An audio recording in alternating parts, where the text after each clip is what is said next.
8 novembre 2016. Donald Trump remporte l'élection présidentielle américaine. Hillary Clinton, favorite dans les sondages, est battue. Mais un an plus tard, un pays est accusé d'avoir cherché à pirater cette élection, la Russie. Do you have any doubt that Russia attempted to interfere in the 2016 elections? None. Alors, comment a-t-elle procédé?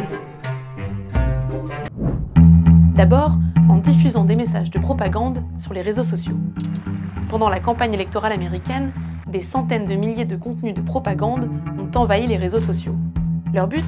Diviser la société en exploitant les angoisses des Américains, comme par exemple la peur des musulmans ou des migrants. Autre stratégie, cibler le sentiment d'insécurité de certaines communautés, comme les chrétiens ou les détenteurs d'armes à feu.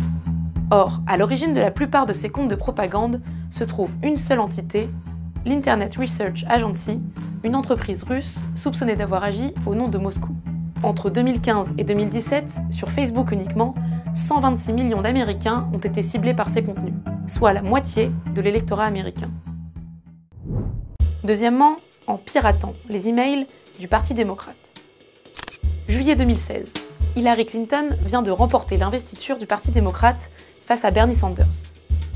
La Convention démocrate doit entériner ce résultat, mais elle est surtout l'occasion de se rassembler avant le début de la véritable campagne, celle qui opposera Hillary Clinton à son rival républicain, Donald Trump.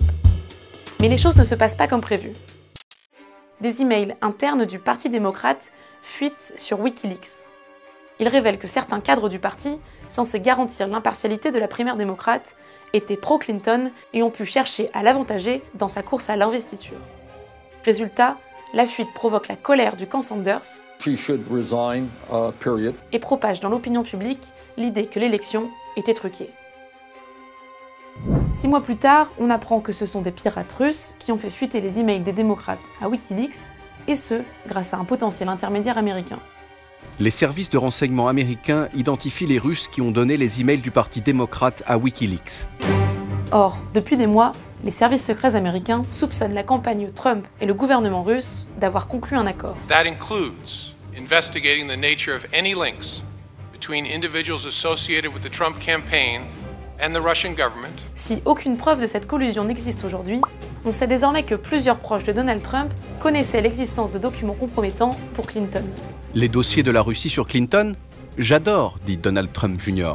Pire, au moins 3 d'entre eux ont rencontré des représentants du gouvernement russe au sujet de ces documents. Paul Manafort, son ancien directeur de campagne, Jared Kushner, son beau-fils, et enfin Donald Trump Jr., le fils du président.